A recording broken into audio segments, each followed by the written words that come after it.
I've been in a bit of a funk lately, so I decided to spice up things a little bit by going with a basic avant-garde look, focusing mostly on bright, vibrant colors inspired by a bright, colorful, orangey tinted sunset. I'm just starting with blue and I'm putting it in random spots on my forehead, and then I'm going around the edges of the blue with a purplish shade. Now this doesn't have to be completely straight. In fact, it looks a little bit better if the eyeshadows are applied kind of splotchy, and that will create the effect of clouds. Make sure to not overblend these colors. I don't want them to get too muddy. I'm also applying a little bit of red on the inside of this purple area and leaving a little spot on the inside, and that is where I'm going to put the sun.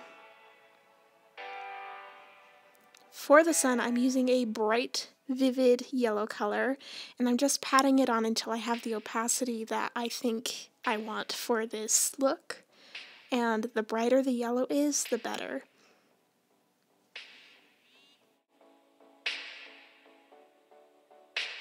A trick that I learned from Bob Ross is putting two colors on the same brush and then applying it to your canvas, or in this case, to your face.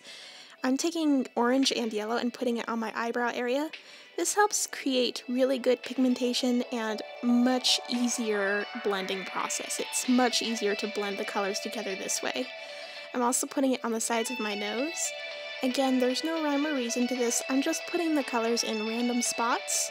Whatever, it's your canvas. Do what you want with it. This was my therapy night. I just sat down, grabbed random colors, and decided to make something out of them, and this was the result. So if you really like makeup kind of like me, it may be therapeutic for you every so often to just grab a few colors and see what happens.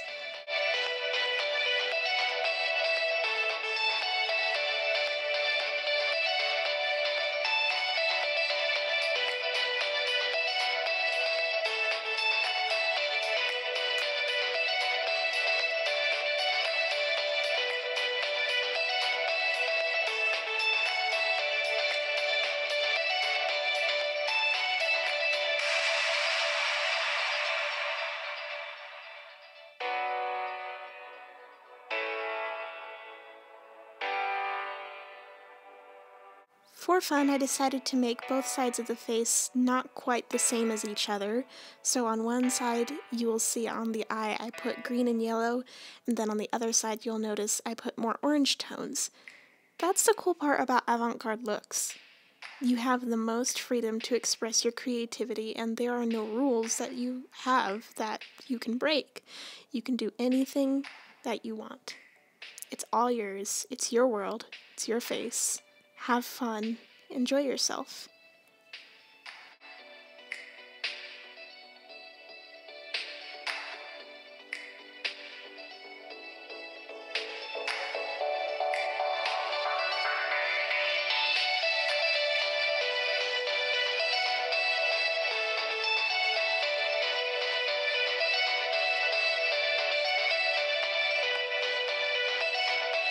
It's really important in avant-garde looks to make sure that your ears and your neck match your face. Otherwise, your ears will look totally human while your face will look totally inhuman.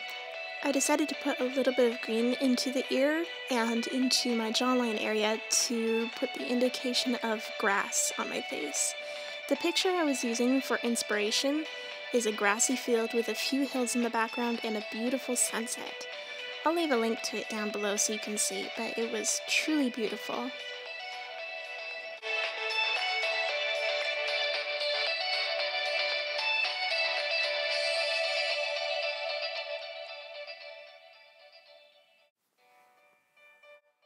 Once you've gotten used to following makeup rules for so long, it becomes kind of hard to break them. This step was actually hard for me when I contoured with such a dark color and did not blend it as much as I normally would. But at the same time, I knew it had to be done to achieve the vision I had in my head. Don't let rules stand in the way of your creativity. First learn the rules, learn how to follow them, and once you've learned how to follow them, learn how to break them. And also don't be too picky with yourself, especially when doing avant-garde looks. Bear in mind, all the professionals, all the celebrity makeup artists, when doing any look, whether it's avant-garde or natural, will use a heavy amount of Photoshop to cover over their mistakes. So if you mess up, that's okay. That's what makeup remover wipes are for, and that's what forgiveness is for. You have to forgive yourself over and over and over again if you're going to be an artist of any kind. Otherwise, you can't handle it.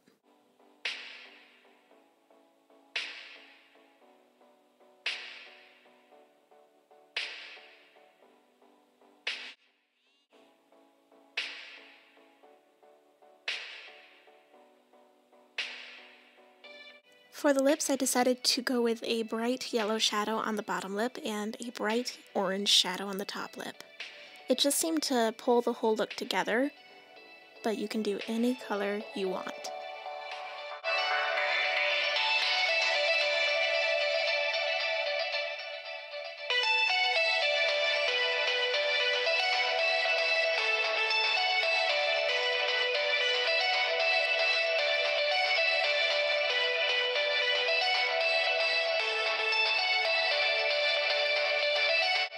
My face was completely covered in eyeshadow, but I wasn't satisfied yet. So I took a liquid eyeliner that was really gold and metallic, and I made little streaks with it. I just did this in random areas all over my face, and I didn't obsess about the shape of the streaks or how curled they were, or how straight they were, whether there was unevenness to them. In fact, I kind of liked the ragged, uneven effect. I still wasn't happy, so I made little dots and tiny little streaks and teardrop shapes, and again, I didn't really obsess over how perfectly round they were or they weren't, and I put that in random areas all over my face. I mostly kept the gold eyeliner in the areas where I had orange and where I had yellow, but I put it in a couple spots where there was the blue eyeshadow. This is again an area where you have to kind of get past yourself and get past the rules that you have been following for so long and break them every so often. It helps you to see where your true potential is and what you are used to doing that may be pointing you in the wrong direction and what you may be doing that may be hindering you.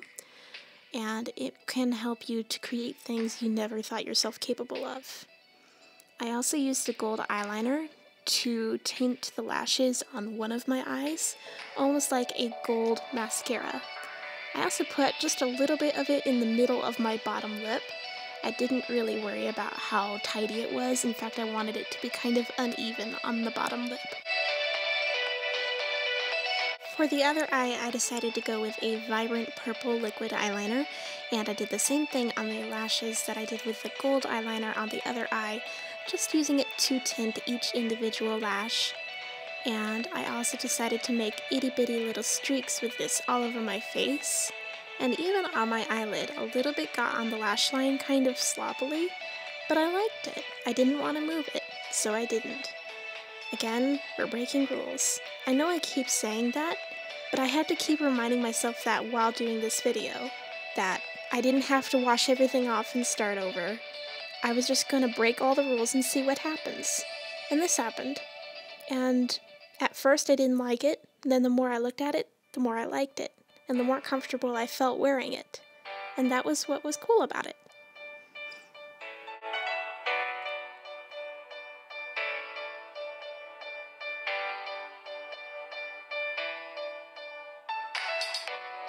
I then took a white liquid eyeliner pen and decided to basically follow suit with what I did with the gold and with the purple liquid eyeliner.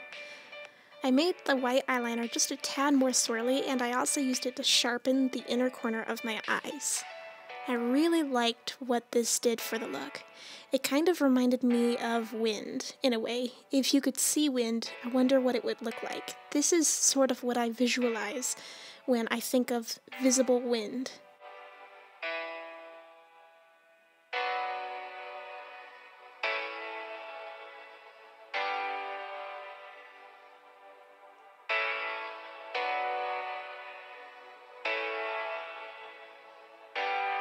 I used a very glittery brownish shade in the inner corners of my eyes to extend them further inwards and downwards.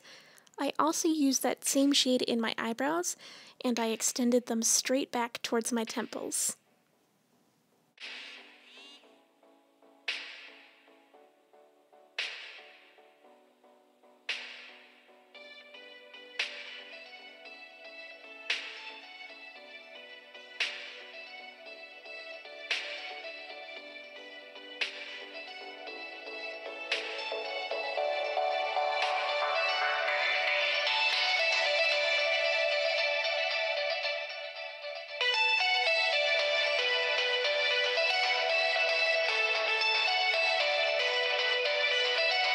I also decided to use that same shade all over my face, kind of following suit with the eyeliners that I used, but using it much more sparingly.